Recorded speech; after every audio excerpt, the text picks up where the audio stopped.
तो धमाके से जुड़ी हुई हर अपडेट आपको बता रहे हैं और अपडेट इस वक्त की अहम यह है कि गृह मंत्री अमित शाह गृह मंत्रालय पहुंचे हैं। अब से थोड़ी ही देर में हाई लेवल बैठक होगी। जी बिल्कुल, और इस बैठक में तमाम प्रशासनिक अधिकारी मौजूद रहेंगे। एनआईए की टीम की जो अधिकारी हैं वो भी इस बैठक में मौजूद रहेंगे। तो ये बड़ी खबर सामने आ रही है, बड़ी अपडेट ये सामने आ रही है कि गृह मंत्री अमित शाह गृह मंत्रालय पहुंच चुके हैं और थोड़ी ही देर में हाई लेवल बैठक शुरू हो जाएगी और बैठक की अध्यक्षता खुद गृह मंत्री अमित शाह करेंगे। हमने देखा कि इससे पहले भी एक बैठक हुई जिस बैठक में यह फैसला लिया गया कि अब इस पूरे मामले की जांच जो है वो एनआईए को सौंपी जाए और अब इस पूरे मामले की जांच एनआईए की टीम कर रही है। हमने आपको ये भी बताया कि एनआईए की टीम घटनास्थल पर पहुंच चुकी है और जांच पूरे मामले की जा रही है। तो ग्राउंड जीरो पर एनआईए की टीम पहुंची और दूसरी तरफ इस जांच में क्या अहम पेशरफ्त है वो आपको बताएं कि इसको लेकर हाई लेवल बैठक होने वाली है। इससे पहले भी बैठक हुई और दूसरी तरफ बात करें ग्राउंड जीरो की, तो ग्राउंड जीरो पर एनआईए की टीम पहुंच चुकी है। अपने हर एंगल से जांच एनआईए की तरफ से की जा रही है। इससे पहले भी आपको मालूम होगा कि जब बाईसरन घाटी में एक हमला हुआ था उस वक्त भी एनआईए को जांच सौंपी गई थी और एक बार फिर से एनआईए को ये जांच सौंपी गई है। जी बिल्कुल, दिल्ली दहल उठी है और इसको लेकर हर उस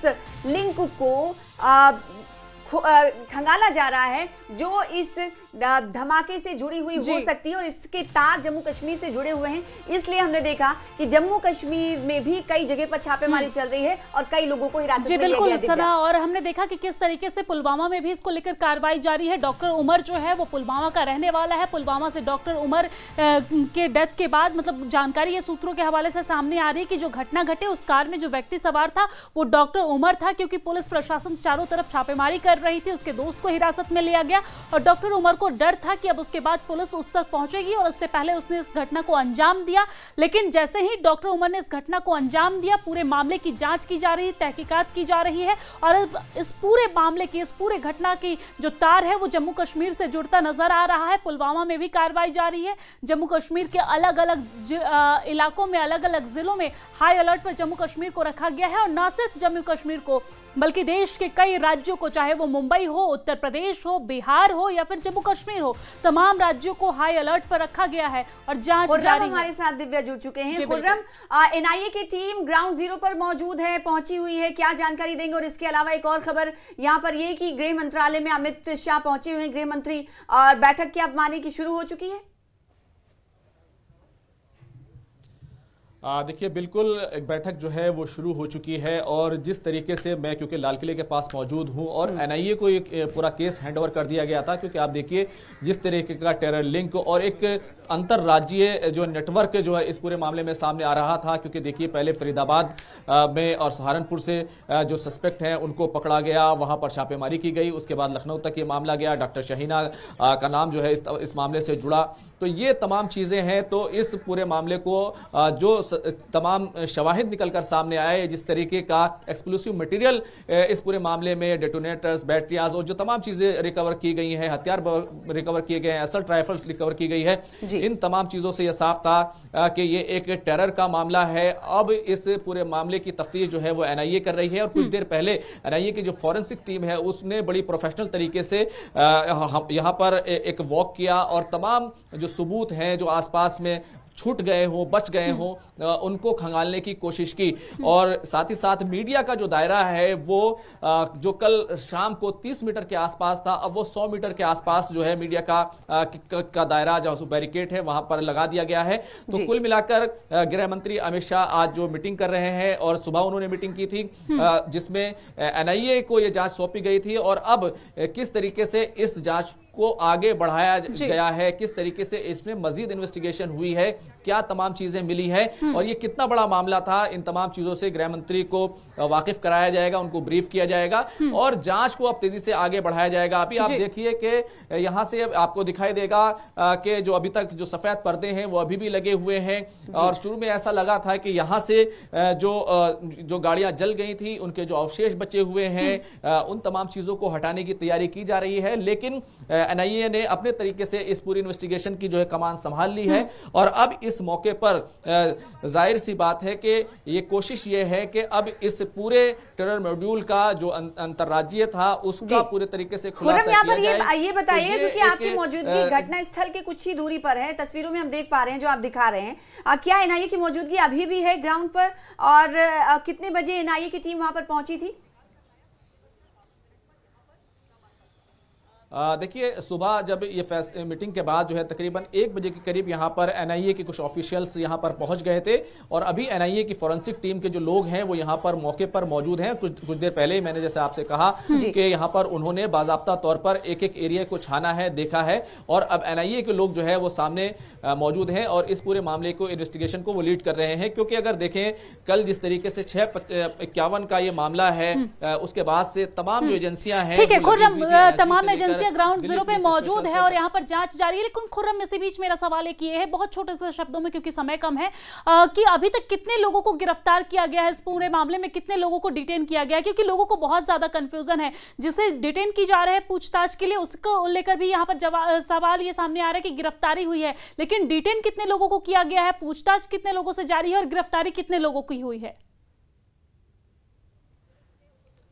देखिए, अभी तक जो एजेंसियों की तरफ से जो सूत्रों के हवाले से बताया गया है कि वो तकरीबन 1.5 दर्जन के आसपास जो अफराद हैं वो उनको हिरासत में लिया गया है। कि सुबह ही 13 अफराद को हिरासत में ले जाने की खबर सामने आ गई थी, लेकिन उसके बाद जम्मू कश्मीर में और अलग अलग जगहों पर कई जगह छापेमारी हुई है, तो कई जो अफराद हैं उनको हिरासत में लिया गया है। तो कुल मिलाकर अभी 1.5 दर्जन के पास जो अफराद हैं उनको हिरासत में लिया गया है। डॉक्टर उमर के जो फैमिली है, उसके फादर हैं, उनको भी हिरासत में लिया गया है और उनसे पूछताछ जो है की जा रही है। जी, बहुत शुक्रिया खुर्रम हमारे साथ जुड़ने के लिए, और दोबारा भी आपसे जुड़ेंगे और इस हवाले से अपडेट देंगे। दिल्ली में आतंकी धमाका हुआ, नापाक इरादे के तहत इस घटना को अंजाम दिया गया है और ग्राउंड जीरो पर मौजूद थे हमारे संवाददाता खुर्रम शहजाद ने बताया कि इस वक्त एनआईए की फॉरेंसिक टीम दिव्या ग्राउंड पर मौजूद है और अपने तरीके से हर एंगल से जांच की जा रही है। और दूसरी तरफ कई राज्यों में, कई रियासतों में, जम्मू कश्मीर की बात खासतौर पर करें तो वहां पर भी छापेमारी चल रही है, अलग अलग जिलों में रेड की जा रही है। और साथ ही साथ उमर जो कि डॉक्टर था पेशे से, उसने इस घटना को अंजाम दिया। और कहा यह जा रहा है सूत्रों के मुताबिक, आपसे कुछ देर पहले खबर ये आई थी कि उमर भी मारा गया है इस घटना में। जब ये धमाका हुआ तो उमर उस गाड़ी में मौजूद था। बड़ी खबर सामने ये आ रही है कि राष्ट्रपति ने गृह मंत्री से बातचीत की है। ये बड़ी जानकारी सामने आ रही है। फोन पर दिल्ली ब्लास्ट को लेकर चर्चा हुई है, राष्ट्रपति और गृह मंत्री के बीच ये बातचीत हुई है। राष्ट्रपति ने धमाके की पूरी जानकारी गृह मंत्री से ली है। आपको जानकारी दे दें कि एक बड़ी खबर सामने आ रही है जहां पर राष्ट्रपति ने गृह मंत्री से बातचीत की है। हालांकि हमने देखा कि किस तरीके से जब कल घटना घटे इसके बाद प्रधानमंत्री नरेंद्र मोदी ने भी फोन पर गृह मंत्री से बातचीत की थी। और आपको ये बता दें कि प्रधानमंत्री नरेंद्र मोदी आज भूटान के दौरे पर है, लेकिन वहां पर उन्होंने संबोधित करते हुए ये कहा कि मैं पूरी रात पल पल का अपडेट गृह मंत्री से ले रहा था और देर रात तक अपडेट लिया हूं। और अब ये बड़ी जानकारी सामने ये आ रही कि राष्ट्रपति ने भी धमाके को लेकर गृह मंत्री से बातचीत की है और पूरी जानकारी ली है। बिल्कुल, राष्ट्रपति द्रौपदी मुर्मू ने गृह मंत्री से बातचीत की है फोन पर। और इस वक्त हमारे साथ जुड़ रहे हैं अमित पांडे। अमित, एक तरफ हम देख रहे हैं कि ग्राउंड जीरो पे एनआईए की फॉरेंसिक टीम पहुंची हुई है और दूसरी तरफ ये है कि गृह मंत्री अमित शाह इस वक्त मीटिंग भी कर रहे हैं। और तीसरी अपडेट ये आई है कि गृह मंत्री से राष्ट्रपति ने फोन पर बातचीत की है। पहले राष्ट्रपति अंगोला के दौरे पर हैं, विदेश के दौरे पर हैं, तो वहां से उन्होंने गृह मंत्री अमित शाह से इस धमाके को लेकर बात की है और जो घायल है, मृतक है, उनको लेकर संवेदना बढ़ती है।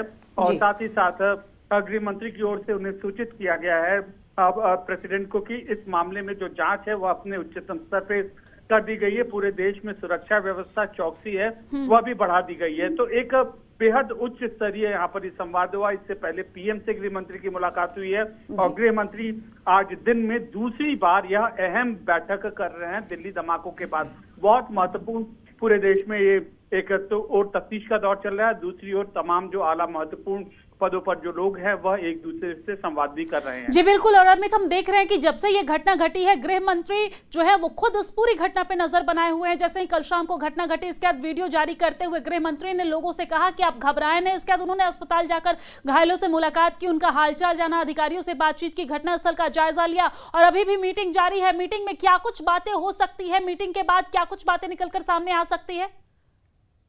आज ये दिन में दूसरी उच्च स्तरीय बैठक है जो कि गृह मंत्री अमित शाह जो कंडक्ट कर रहे हैं। इससे पहले पहली बैठक में Delhi police commissioner IB chief थे, उन्होंने कल रात धमाके के बाद से लेकर अभी तक क्या प्रोग्रेस हुई है उसको लेकर जानकारी सबसे ली गई, ब्रीफिंग ली गई और उसके बाद अभी जो बैठक हो रही है कि आने वाले दिनों में किस तरीके से इस धमाके के बाद कैसे आंतरिक सुरक्षा मजबूत करने के लिए कदम उठाए जाएं, उन पर एजेंसी को कैसे सतर्क बिल्कुल, क्योंकि सिक्योरिटी के लिहाज से भी कई सवाल खड़े हो रहे हैं। ऐसे में इस वक्त ये पेशरफ्त हो रही है कि मीटिंग हो रही है और मीटिंग के बाद जाहिर सी बात है क्योंकि ये हाई लेवल मीटिंग हो रही है और मीटिंग में क्या कुछ फैसला लिया जाएगा सिक्योरिटी के लिहाज से बाहर इसे नहीं किया जा सकता। इस हवाले से तफसीलात बाहर नहीं आ सकती, लेकिन उच्च स्तरीय इस वक्त बैठक जारी है। बहुत शुक्रिया अमित हमारे साथ जुड़ने के लिए, तफसीलात देने के लिए। और इस बीच हमारे साथ